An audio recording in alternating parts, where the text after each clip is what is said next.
Buenas noches, bienvenido nuevamente a la clase de Tania, al Shiur de Tania. Hoy estamos en nuestra 9ª clase y estamos por concluir el 2.º capítulo del Tania. La clase anterior hablamos sobre cómo es el descenso del alma al cuerpo y por qué un alma es diferente a otro alma a pesar de que todas las almas vienen del mismo nivel de Dios. Y explicamos que eso depende de qué mundo desciende el alma. Hay almas que vienen directamente de cómo son arriba, aquí abajo están de la misma manera, es como que bajan, como en forma de ejemplo, como un tobogán, y hay almas que bajan y se detienen en cada mundo y mundo en particular. Hoy vamos a continuar con esto y vamos a explicar uno de los conceptos más importantes en la vida jasídica, que es el concepto del Rebbe, el concepto del líder, el concepto de la cabeza del pueblo de Israel, del Rosh Bnei Israel, como dijimos la vez anterior, que la palabra Rebbe es un acrónimo, es el principio de cada letra viene a formar la palabra Rebbe, que es Rosh Bnei Israel.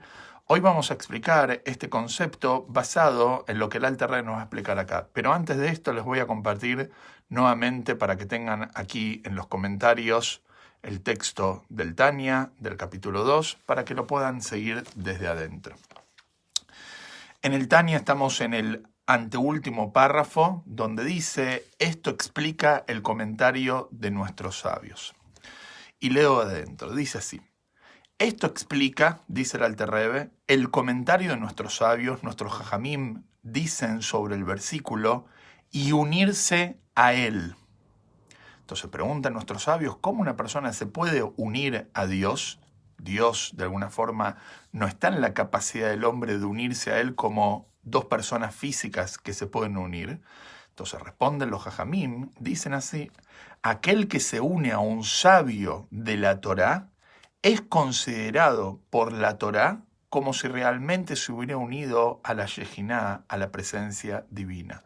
Los sabios dicen así, es verdad que a Hashem es imposible de unirse en el sentido físico, pero por intermedio de que una persona se une a un sabio de la Torá, a un tzadik, entonces se lo considera a él como si se hubiera unido a la presencia de Dios. Y vamos a explicar. Este es el concepto del tzadik que es tan importante en el pensamiento jasídico y en la vida jasídica. El concepto del tzadik existe desde que existe el mismo judaísmo, pero sin lugar a dudas que el hasidismo le dio luz y vida al significado del tzadik. Como muchas cosas que el hasidismo no viene a inventar nada y a innovar nada, sino que viene a revitalizar y viene a darle luz algo que ya estaba desde antes, como el ejemplo que se trae, que cuando uno entra a un cuarto oscuro, los muebles ya estaban ahí, pero uno no los ve. Y cuando uno prende la luz, los muebles uno los empieza a percibir, cosas que ya estaban desde antes. Uno, gracias a la luz, lo puede percibir. Lo mismo el hasidismo. El hasidismo no le da al judaísmo nada nuevo. No es que viene a innovar cosas en el judaísmo, viene a reformar cosas del judaísmo, en absoluto, sino que viene a darle vida y luz a cosas que quizás en el judaísmo no se le prestaba atención o tanta atención. ¿Cuál es el concepto de unirse al tzadik? ¿Cuál es el concepto de unirse al sabio de la Torá? Entonces nos dicen nuestros sabios en el Talmud que el fallecimiento de un tzadik, el día del fallecimiento de un tzadik, es tan duro para Dios como la destrucción del Beit HaMikdash. De acá vemos nosotros que de alguna forma al tzadik se lo compara con el Beit HaMikdash. ¿Cuál era una de las funciones del Beit HaMikdash, del Santo Templo de Jerusalén? El Beit HaMikdash, una de las funciones que tenía era darle luz al mundo. Y esto lo vemos en la construcción física del Beit HaMikdash. Normalmente, cuando uno quiere iluminar un cuarto por medio de una ventana, entonces la ventana la tiene que hacer de alguna forma chica desde afuera y grande, mientras se va extendiendo, se va abriendo para que el haz de luz vaya entrando y se vaya expandiendo al cuarto donde yo estoy. Sin embargo, en el Beit HaMikdash era totalmente lo contrario.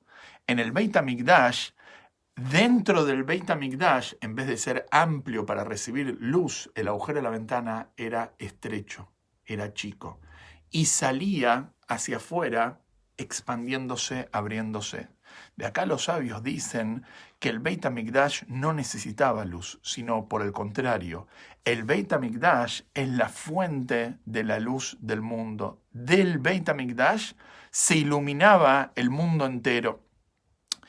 Y en esto es lo mismo el tzadik. ¿Cuál es el concepto del tzadik? El tzadik es la persona que viene a iluminar a las neyamot del pueblo de Israel. El tzadik es esa persona que se ocupa de darle luz y sentido a las neyamot, a las almas de la generación.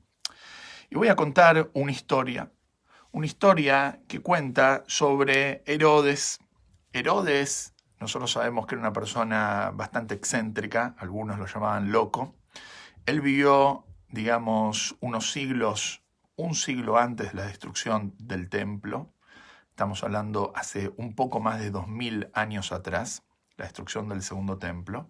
Herodes o Ordus, así es llamado en los textos judíos. Herodes era un perseguido y desconfiaba de todo el mundo, que le iban a sacar el poder y que lo iban a terminar matando. Así que él, de tan desconfiado y perseguido que era, terminó matando a su propia esposa, a sus hijos. Después se arrepintió, pero bueno, él terminó matando a toda su familia, a la gente que está con él, y también mató a casi todos los sabios de Israel. Y a uno de los sabios que él no mató, se llamaba Baba Ben Buta, cuenta el Talmud, que no lo mató, pero lo dejó ciego y lo metió preso. Y este Baba Ben Buta, de alguna forma, se dio cuenta cuando Herodes lo venía a visitar que era el mismísimo Herodes. De acá Herodes también llegó a la conclusión que este sabio era un sabio de verdad, era una persona especial. Entonces es como que tuvo un arrepentimiento y dice, yo maté tanta gente como vos, la verdad que me arrepiento porque me doy cuenta que los sabios de Israel son gente inteligente y yo los maté. ¿Qué puedo hacer para de alguna forma corregir este error? Le pregunta Herodes a Baba Ben Buta. Entonces el sabio de Israel le dice, vos al matar a los sabios apagaste la luz del mundo, porque los sabios con su sabiduría iluminan, la sabiduría trae luz al mundo. Por eso no lo podés devolver al mundo, no se puede devolver una vida, pero de alguna forma para enmendar o para corregir este error, entonces tenés que traer luz al mundo. ¿Y cuál es el lugar donde se da luz al mundo? El Beit HaMikdash. Entonces este sabio le recomendó a Herodes que refaccione y remodele y haga más bello el Beit HaMikdash. Por eso Herodes se encomendó en la obra de la remodelación del segundo Beit HaMikdash. Y hoy en día todas las excavaciones que conocemos en Jerusalén son excavaciones de la época de Herodes. O sea, el gran Beit HaMikdash, como lo conocemos hoy en día, se lo llama Binyan Ordus, la construcción de Herodes. ¿Por qué? Porque fue él quien lo, de alguna forma, remodeló y lo refaccionó para que sea más bello. No es que él lo construyó, es un error pensar que Herodes construyó el segundo Beit HaMikdash. Él lo remodeló y lo refaccionó para que sea más lindo.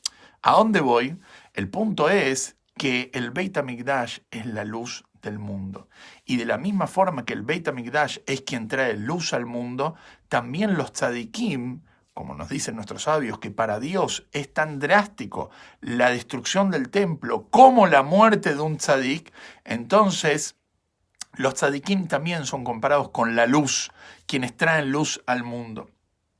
Hace poco leí una historia, en los años 70, un grupo de jóvenes del movimiento Hillel entró a una audiencia privada con el Rebbe de Lubavitch. Entonces, después de varias cosas que se habló en ese momento, una chica le dijo al Rebbe si ella le podía preguntar algo. El Rebbe le dijo que sí.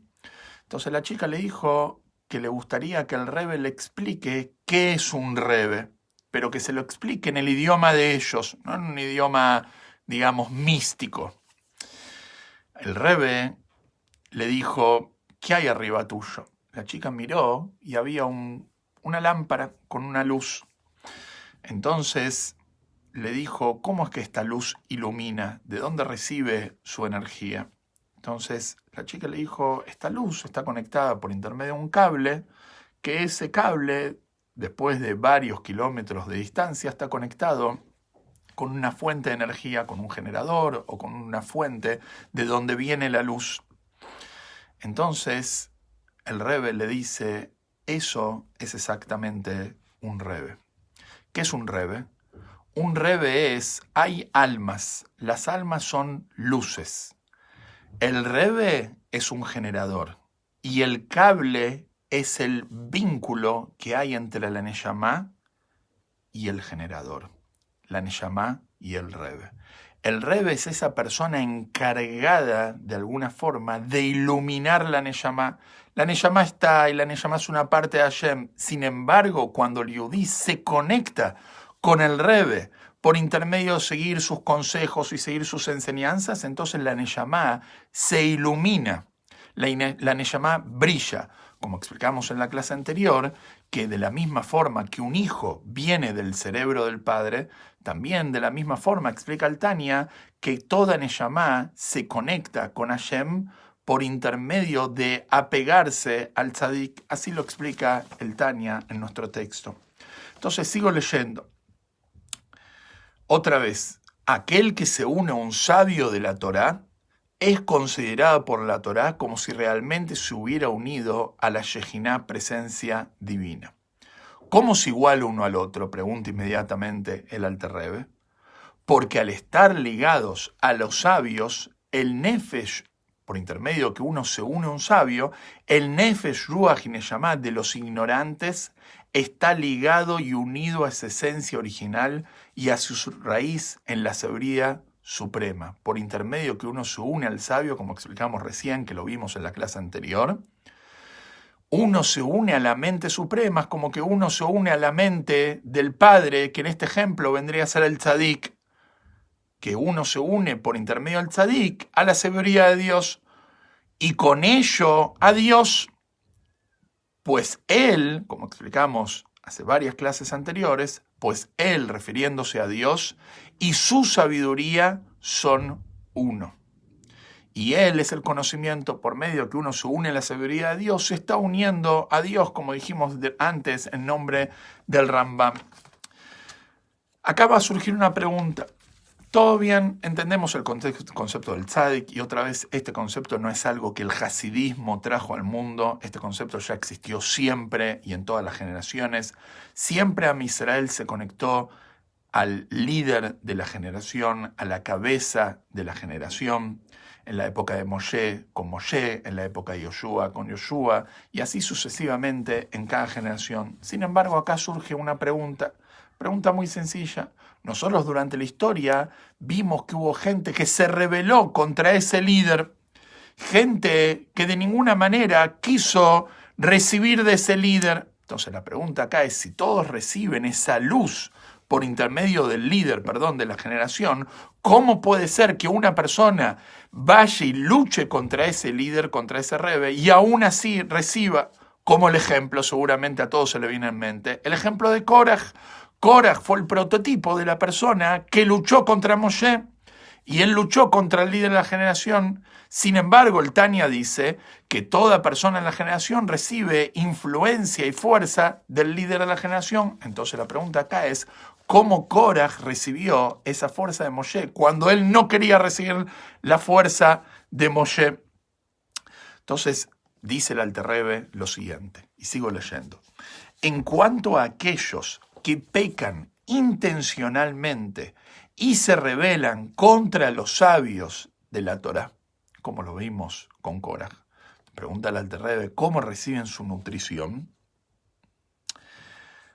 La nutrición de su Nefesh, Ruach y Neyamá proviene de la parte trasera. Para decirlo de alguna manera, del Nefesh, Ruach y Neyamá, de los sabios, de los Jajamim, del Tzadik.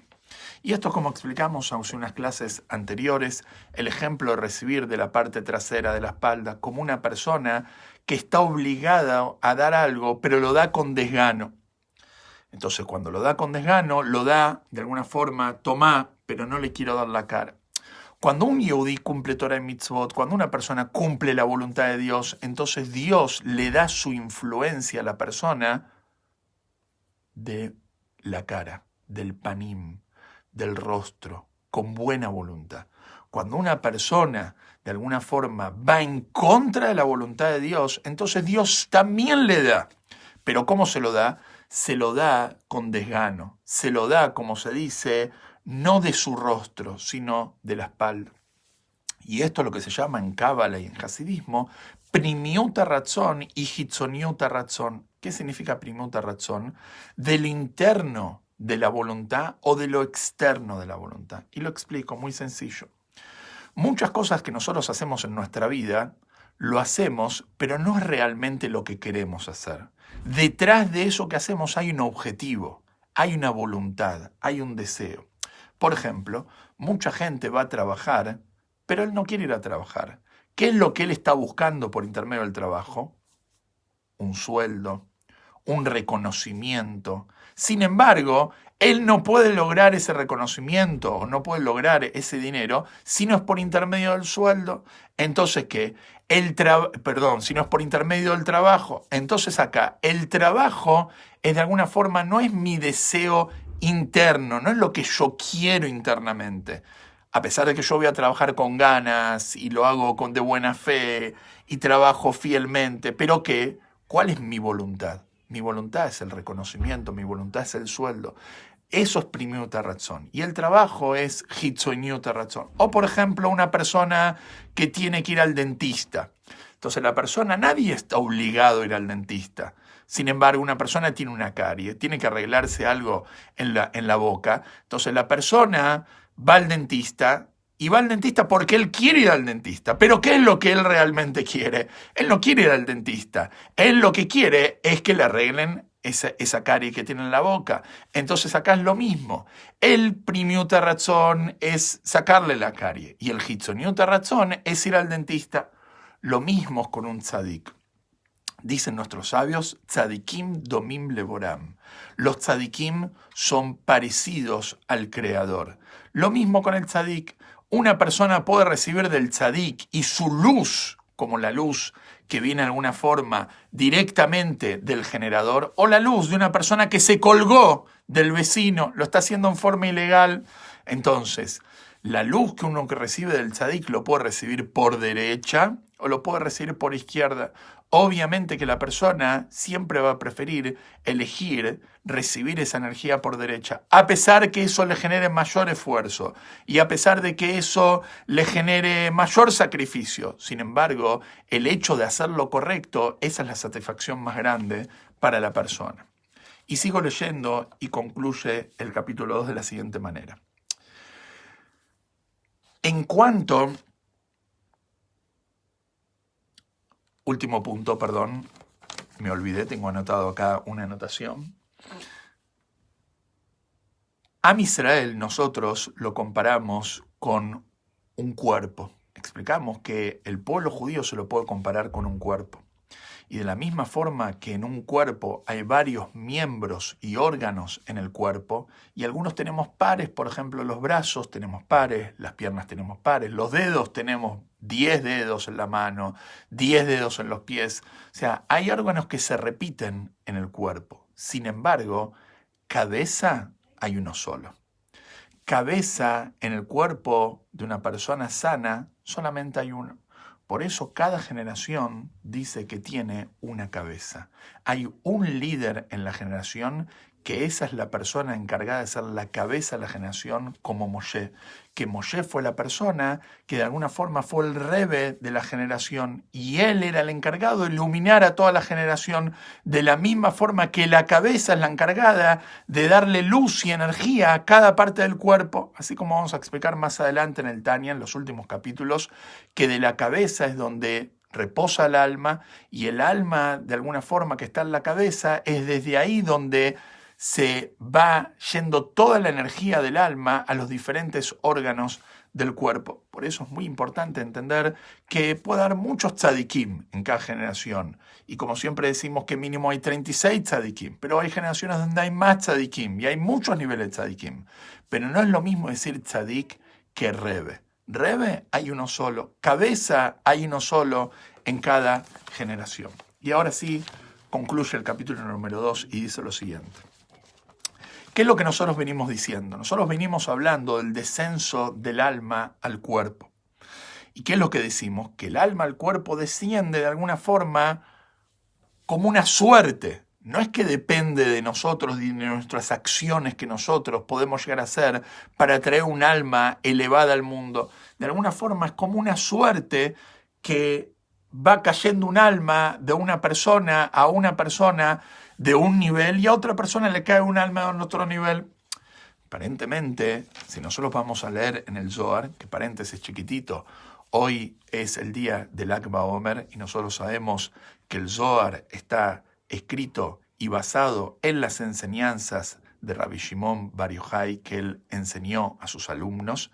Entonces el Zohar dice lo siguiente, en cuanto a lo que está escrito en el Zohar y en el Zohar Hadash, otra parte del Zohar, que el factor esencial, o sea, que lo más importante para tener un alma elevada a este mundo, o sea, para tener un hijo elevado, o sea, para tener un alma, que los padres son quienes traen vida al mundo, es comportarse, dice el Zohar, de un modo sagrado durante la unión sexual, durante la intimidad. El Zohar dice que para traer un alma elevada a este mundo, entonces eso depende del comportamiento de los padres durante el momento que se concibe esa vida. Lo que obviamente, dice el Tania, no ocurre con los hijos del ignorante. Obviamente esto no ocurre con una persona ignorante que no tiene una conducta apropiada. Y del ignorante, la de conducta de los de su clase. Obviamente que esto no pasa. Entonces, aparentemente acá hay una contradicción. ¿Qué es lo que nosotros decimos? Por un lado, nosotros decimos, explicamos la clase anterior, que esto no depende de nadie. Depende de una suerte de cómo el alma va bajando al mundo y cómo va rebotando los diferentes mundos. Y acá el Zohar dice que esto depende de los padres. Entonces, ¿cómo se resuelve esto? Responde el Alter Rebbe y dice lo siguiente. No se refiere esto del Zohar al alma misma. Esto no se refiere al alma misma. Porque el alma misma es como explicamos en la clase anterior. Eso depende de cómo va bajando el mundo y de qué mundo viene. Y si baja de un mundo en forma directa o si va de alguna forma pasando por todos los mundos. Si baja el mundo en forma directa, es como que se hizo una neyamá de Atzilut, que así como estaba en Atzilut, baja acá abajo. Sin embargo, si va pasando por todos los mundos, puede llegar a ser un alma de Asiyá, del último de los mundos, y esto ya no depende en absoluto de los padres. Entonces, ¿qué es lo que dice el Alter Rebbe? Esto de qué depende de los padres, de cómo se comportan y qué intención tienen al traer una vida al mundo, esto no se refiere al alma misma, sino a sus vestimentas espirituales. Esto se refiere a las vestimentas espirituales del alma, y voy a explicar qué son las vestimentas espirituales del alma. Entonces traigo un ejemplo de una luz. Nosotros tenemos un foco de luz, una lámpara muy fuerte de luz, un proyector de luz. Y esta luz puede ser muy fuerte. Sin embargo, si la pantalla de donde sale la luz y el vidrio donde sale la luz está con barro, entonces por más potente que sea la luz, va a salir la luz manchada. La luz va a salir más tenue. La luz va a salir con menos intensidad y va a salir totalmente distorsionada. ¿Por qué? Porque no importa qué tan fuerte sea la luz, es importante también que el vidrio por donde pase esa luz esté bien limpio. Entonces lo mismo se explica acá. La luz es la neyamá y las vestimentas de la neyamá es como el vidrio por donde pasa la luz. Una persona puede tener una neyamá muy elevada. Sin embargo, si esta neyamá pasa por una vestimenta que está sucia, entonces no va a iluminar. Y esa vestimenta depende sí de los padres. La vestimenta por el cual el alma se inviste y interactúa en este mundo, interactúa con el cuerpo y con el alma animal, depende de los padres. ¿Qué es esta vestimenta? Esta vestimenta está explicado en los libros que realmente nosotros venimos explicando que la persona tiene dos almas, el alma animal y el alma divina. Sin embargo, en otros libros de Hasidut, no en el Tania está insinuado, sin embargo, en otros lados se habla que hay un tercer alma, que se llama en hebreo Nefesh HaSichlit, el alma intelectual lo podemos traducir. ¿Cuál es la función de este alma? Entonces nosotros dijimos que tenemos dos almas, el alma divina y el alma animal. El alma divina, su objetivo es la verdad. El alma divina siempre busca la verdad. Sin embargo, el alma animal no busca la verdad, busca lo que le conviene, busca la comodidad. Entonces, ¿cómo el alma divina interactúa con el alma animal? Son dos mundos diferentes. ¿Cómo el alma divina le va a hablar a un animal que lo único que le interesa es su comodidad y su placer? Es totalmente animal, totalmente bestial, totalmente instintiva. Y el alma divina es totalmente altruista. ¿Qué punto en común tiene el alma animal con el alma divina? O mejor dicho, el alma divina con el alma animal. Te está explicado en Hasidut que hay realmente un tercer alma, que es un alma que su función es ser interlocutor entre el alma divina y el alma animal. Este alma, que es el interlocutor, es el que de alguna forma lleva el mensaje del alma divina al alma animal, es el alma, el Nefesh HaSichlit, el alma intelectual. Y ese Nefesh HaSichlit, de alguna forma, está explicado qué es lo que el Alter Rebbe quiere decir acá con las vestimentas del alma. El Nefesh HaSichlit depende del comportamiento de los padres en el momento de traer una vida al mundo. Por eso es muy importante, porque es verdad que el alma, ahora vamos a ver, que no depende en absoluto de los padres. Puede ser que un alma muy elevada venga a una familia que no es acorde a ese alma. Sin embargo, por más que venga un alma muy elevada, si no tiene un buen interlocutor, si no tiene una buena ropa, le va a costar mucho. Le va a costar porque no va a tener un buen diálogo entre ese alma elevada y su cuerpo y el alma animal. Entonces sigo leyendo.